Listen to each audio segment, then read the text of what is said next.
Hey everyone, today I'm here with the third quick review on this channel.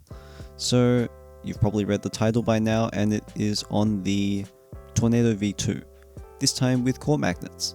So let's take a trip down memory lane. Imagine it's Christmas 2021, COVID's sort of on the way out, we're recovering from the seemingly never-ending lockdowns, and you think, well, it's time to buy a new cube. The new GAN 12 just released, but of course it's absurdly expensive. That hasn't changed. But that leaves you with two choices. The Worm 21 from Moyu and the Tornado V2 from Chiyi. Now both of these cubes were heavily compromised in some way or another. For example, this one was extremely blocky and this one was conversely extremely flexible. But both of them actually had CubeZZ core magnetic kits that solved their problems. So here we are in 2025, and I'm going to talk a little bit about what that experience would have been like, and also give it a little comparison with its successors. And you might notice there's a bit of an imposter over here, and maybe you can leave a comment down below, tell me what you think this cube is. This is for another video, by the way. Anyway, obviously I could not get my hands on the CubeZZ version of the core magnetic kit, so I had to make one myself. Now shout out to Jeffrey and Luxy. Luxy really spurred me on to get going with this idea and actually make the file, and Jeffrey came up with the idea of modifying Pedro's GTS2M files.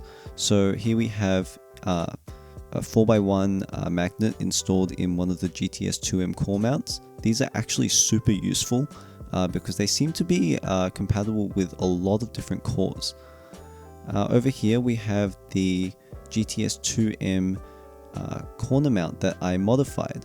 So you can probably see I actually had to modify it again after modifying the file itself. So I had to sand down a lot and clip out a lot of material. But after removing the little prongs that are on the GTS2M version and recessing the magnet instead, this fits great and it works well. That's a 3x2 magnet, by the way. Anyway, I will now move on to some solving footage and my impressions of the performance. Now, in the intro, I mentioned that this cube is quite blocky, but that the core magnets fix that blockiness. Now, I realized that this sounds a little bit contradictory, so I thought I'd explain what I meant there. So this cube isn't exactly blocky in the sense of it's very weighty, like a YS3M or even an RS3M.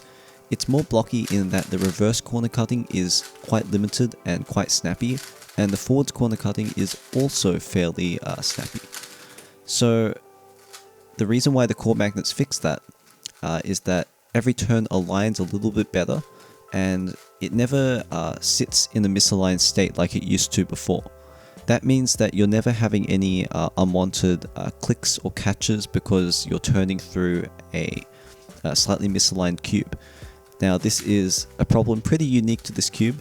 A lot of the modern cubes don't have that issue even without core magnets. So that makes doing the core magnet upgrade on this a pretty worthwhile upgrade.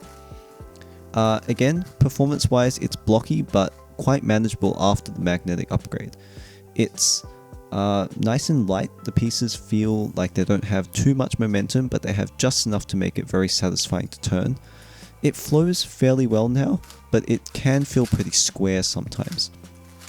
It's buttery smooth with a little bit of crispiness, but it's not quite like the V3, which I also said was buttery smooth with a bit of crispiness.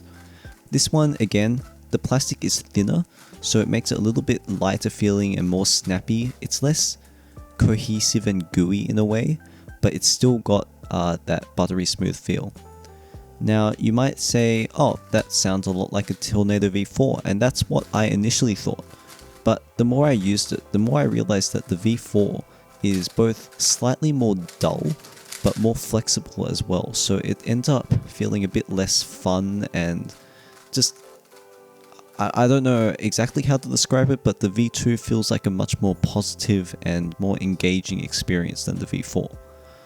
It's sort of like how the XT3 feels actually, because the XT3 is quite crunchy and light, and it's very satisfying and snappy to turn. So in that way, even though the XT3 is quite a bit more flexible, it shares that fun feeling with the Tornado V2.